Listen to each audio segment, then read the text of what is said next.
Eating must be one of God's greatest gifts to humankind.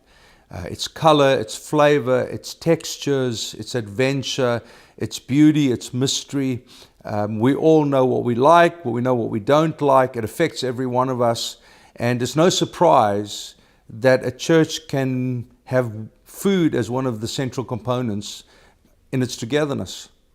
So when we sat together, this small group of us, to begin the early stages of Genesis, it certainly was fun. It reflected Meryl and I. We come from two families that loved eating around the table.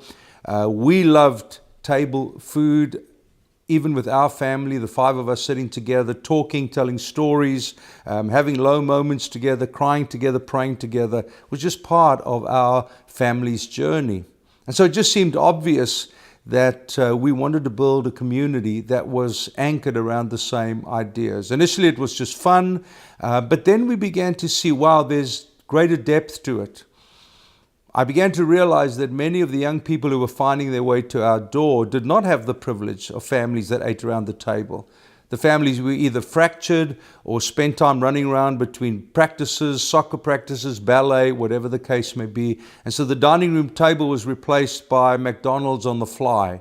And there was no opportunity to huddle together around the stove and to learn how to cook pasta or bake breads and how to have adventures in culinary creativity. And so we began to put out recipes. Tyler did a fabulous job, but every meal chosen for every week was accompanied on our website by a number of recipes that people could go, and from the most elaborate to the most simple, that would give the family that they never had could now become the Sunday night or Thursday night family. I think what was also soon evident was so evident in the scriptures. In the Old Covenant, the feasts were central to the Jewish culture.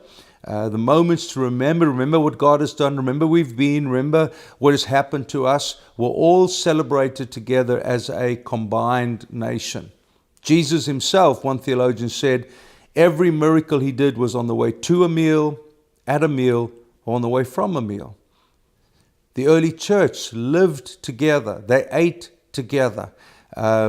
Rodney Stark, in his book, The Rise of Christianity, attributes this amazing mystery of Christianity becoming the prevailing civilized faith within 250 years, and they never had a church larger than a group of people meeting in a home.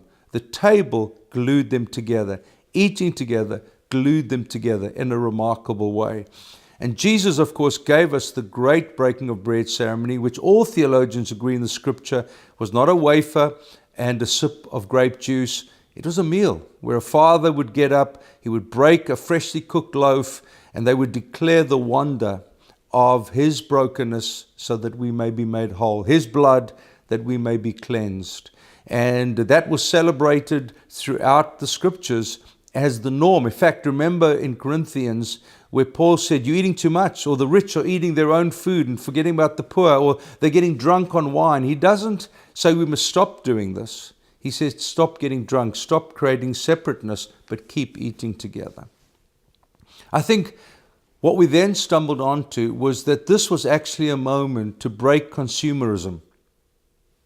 The church in the West has been taught to believe that they come to a building, goods and services are offered by the professionals, they contribute financially, and then they leave, which is so contrary to the texts, so outside of what Scripture paints to us as this beautiful tapestry of engaged life.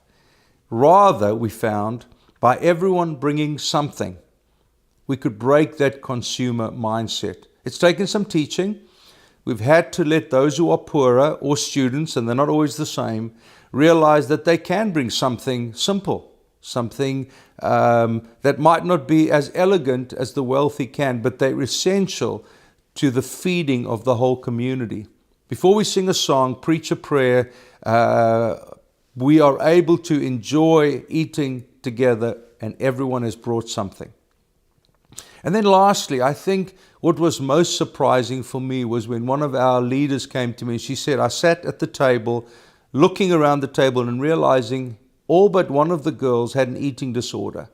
Somehow there'd been a dysfunction in the way their minds had thought around and acted on food. It wasn't a place of celebration and life. It was a place of shame, of weakness, of defeat, deception probably.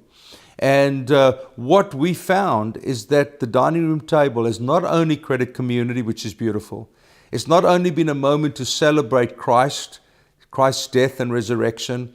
It was a way to break consumerism, but it was also a place where we could redesign a healthy understanding of what food really is. A place of generosity, a place of kindness, a place of giving ourselves away. The privilege of opening our front doors and having people come and sit around our table and do life together. I've realized this. The millennials want to be seen and heard, and there is great power in the dining room table being their pulpit. We love eating together.